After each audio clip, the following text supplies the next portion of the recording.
Hi everyone, it's Lisa. Thank you for joining me today. I'd like to share with you my HST and QST calculator. I think it's a handy spreadsheet and it will help you with your next project that demands half square triangles or quarter square triangles. There are sheets available for you on the internet, and those are great. I just need something that's at my computer. I spend a lot of time at my computer, and I created this for my personal use, and I'm sharing it with you. As with all methods that you choose, you should always make a test block first. Test blocks ensure that for your fabric, thread, and pressing options that your block finishes as you expect. This calculator does not require any specialized knowledge other than being able to point and click. I have columns for HSTs and QSTs, as well as each of the steps, which I will explain to you why these are included for your viewing. If I am in this cell here, I can say that I want 4-inch finished HSTs. I'm going to flip it back to 3. Or if I'm working with QSTs, I can put my finished block size and all the math will be done. So again, just click and make whatever choice you wish. The other thing that we need to do when we're making HSTs is we need to determine our construction method. And there's two approaches. One approach is to oversize our units and then trim them down. And the other method is to just go with the pure math of it and take our chances. That's a perfectly acceptable way, but when I'm making anything that has bias in it, I like to slightly oversize. I'm not wasting fabric. I'm not creating a lot of extra time, because the time that you spend now is time that you won't have to spend later, because you know your blocks will finish exactly as they should without any wobbles or distortion on the outside of it. Let's talk about the components of the calculator here. So you're making your choice on your desired block finish. All of our blocks in quilting need, with 1/4-inch seam, require that we have a 1/2-inch seam allowance and for us to trim to, and that's what's included here. Typically, we are using a square method to make 2 at a time, which is what the 2x is. You can make singular HSTs by using a strip and using a ruler that includes the seam allowances for you and cutting the strip, and that's not what we're contemplating here. The no trim seam allowance for making the 2 at a time is traditionally adding 7/8 of an inch to the finished block size. The trim down method adds at least 1 inch. I've seen other people do more. I get by very easily with 1 inch, but if you want a little more tolerance, you can increase the size. It's based on your preference. The square dimensions then become, for the no trim seam allowance, you would be cutting your squares in your combo of fabrics 3 7/8. Using the mere mortal trim down method, you would use 4 inches. And if I were doing the Magic 8 method, which I typically do, I would be cutting my squares at 8 inches. Now, this 8 is double this, because when we use the Magic 8 method, we're basically adding another column and another row, and that's why it's double. If you are requiring a little additional seam allowance here because of your comfort level, whatever you put here, which is whatever you choose here. If you don't like 1 inch, let me show you. You can put 1.5 to 5 inches in here, and it will repopulate what you need. So again, a useful tool that will have variables in it that you can select. Now I'd like to quickly show you the Magic 8 cutting diagram. The first thing that I would suggest that you do is consider glue basting. I like to add dots of glue along each diagonal and then press it. And then I know that my fabric is not going to shift on me. If you are in high production mode, you can pair your fabrics, you can glue baste them, and they will stay put and they won't stick to each other, and you will have no distortion through pinning. So I hope that you'll consider doing that. We have to mark our fabric so that we can make accurate sewing on our diagonals.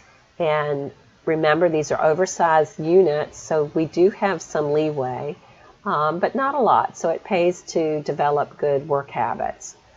You can mark these diagonals 2 ways. Number one, you can place your pencil or pen right here in the corner and then put your ruler up against it. And that way you know that you're accounting for your pencil. And then do the same thing down here and line that ruler up and then draw your line.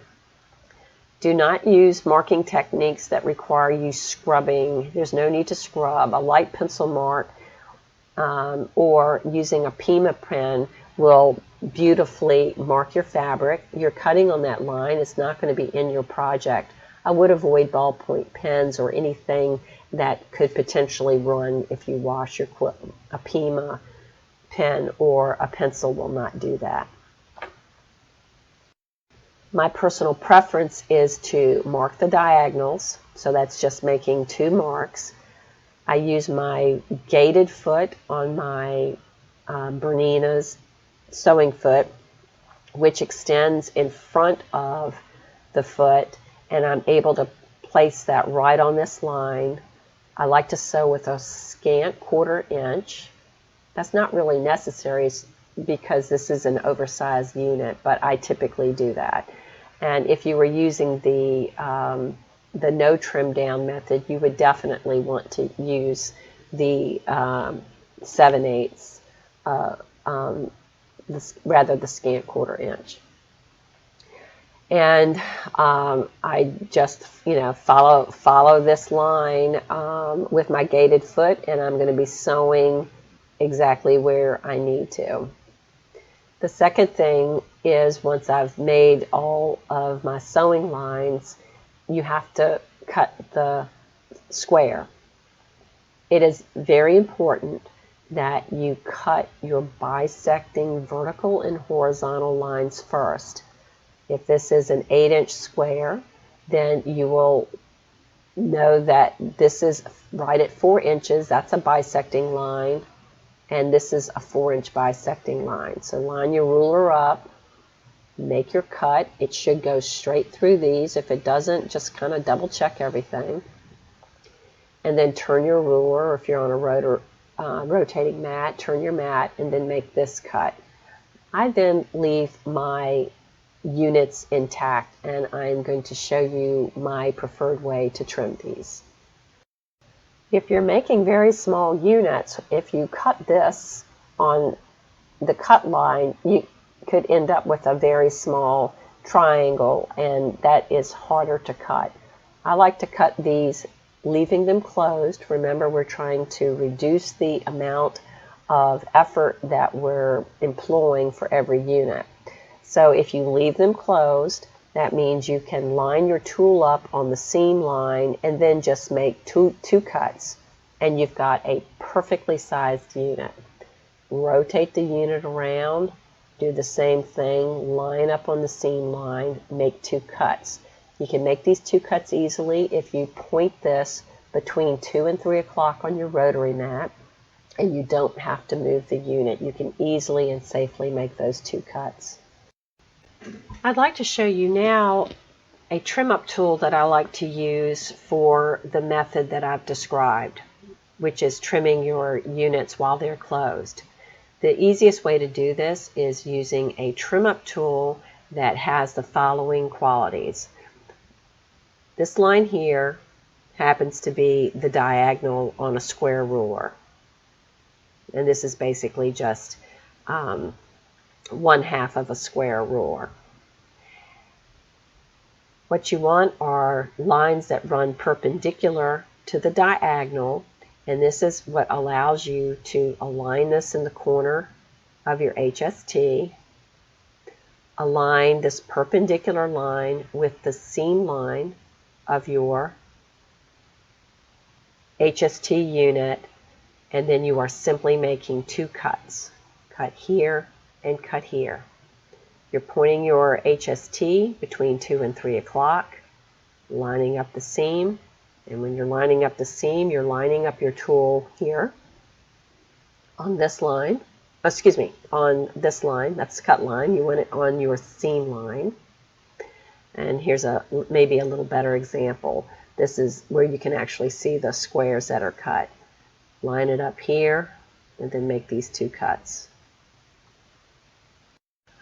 Another quality to look for is having dashed lines here versus a solid line. A dashed line helps you see the seam line better because you can see in between these 2 areas. Another thing that you have to be clear about is what is your marking tool telling you. This particular marking tool is showing everything in a finished size. If I am squaring up a 3.5 inch cut unit, which will finish at 3 inches, I am going to use this 3-inch line for this tool. If I'm using a regular ruler, which I'd have to rely on the outside measures, I would be looking for 3.5 on either side, or a trim down ruler such as Deb Tucker's Tucker trimmer, I would be looking for the 3.5 inch because they are not making allowances for the seam. So just be clear about what your ruler markings are telling you, and it should be on your ruler. And for, again, not a lot of money, you have a lifetime tool that will allow you to make many of these very easily. So I hope that is helpful to you, and I think that you'll be able to make lots of accurate HSTs and be easy on both your time and your body. Thanks for watching.